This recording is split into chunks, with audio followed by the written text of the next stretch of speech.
ដល់ពេលជុំបិណ្ឌតង់មិនអើយយើងទៅលេងស្រុកថាដល់ពេលជុំបិណ្ឌតង់មិនអើយយើងទៅលេងស្រុកនឹកណាស់ចង់ជួបម៉ែពុក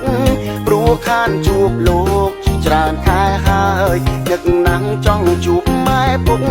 ព្រោះខានជួបលោកច្រើនខែហើយឃើញគេជិះទូកផ្លូវទៅផ្ទាំងខ្ញុំមិនខុសគ្នាឡើយឃើញគេជិះទូកផ្លូវទៅផ្ទាំងខ្ញុំមិនខុសគ្នាឡើយទឹកជន់លិចបឹងល្វឹងល្វើយលិចផ្លូវបាត់ហើយក៏តែជិះទូកទឹកជន់លិចបឹងល្វឹងល្វើយលិចផ្លូវបាត់ហើយក៏តែជិះទូកប្រាក់ខែទើបបើងទិញខោអាវថ្មីទៅជូនម៉ែពុកប្រាក់ខែទើបបើងទិញខោអាវថ្មីទៅជូនម៉ែពុកហើយប្រាក់តែសន្សំទុកក៏យកជូនលោកទុកធ្វើបុណ្យទានហើយប្រាក់តែសន្សំទុកក៏យកជូនលោកទុកធ្វើបុណ្យទានមិនដែលឃ្លាតគ្នាបើទៅដល់ស្រុកជួបគ្នាមិនខានថាមិនដែលឃ្លាតគ្នាបើទៅដល់ស្រុកជួបគ្នាមិនខានចាក់ចេញពីលំនៅឋានស្វាងស្វែងគ្រប់ប្រានក៏តែក្រពាំងចាក់ចេញពីលំនៅឋានស្វាងស្វែងគ្រប់ប្រានក៏តែក្រពាំងម្យ៉ាងទៀតក៏នឹកដល់សត្វចិញ្ចឹមតែមាននៅផ្ទាំងតាមយ៉ាងទៀតក៏នឹកដល់សត្វចិញ្ចឹមតែមាននៅផ្ទាំងនឹកឆ្កែឆ្មាគោក្របីណាស់កាលខ្ញុំនៅផ្ទាំងធ្លាប់ប្រឡែងនឹងវានឹកឆ្កែឆ្មាគោក្របីណាស់កាលខ្ញុំនៅផ្ទាំងធ្លាប់ប្រឡែងនឹងវាឃើញគេវិចនំប្រហែម្ដាយខ្ញុំក៏វិចដូចគ្នាឃើញគេវិចនំប្រហែម្ដាយខ្ញុំក៏វិចដូចគ្នា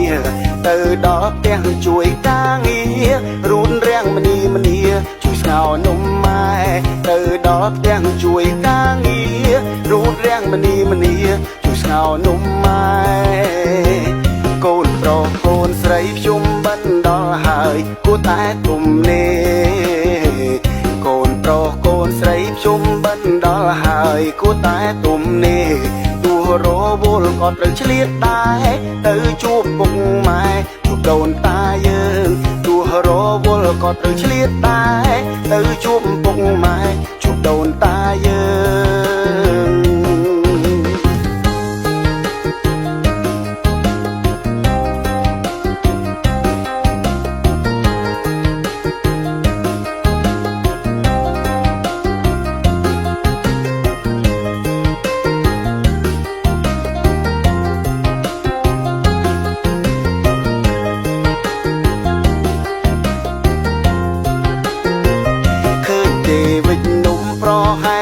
ខ្ញុំក៏វិចដូចគ្នា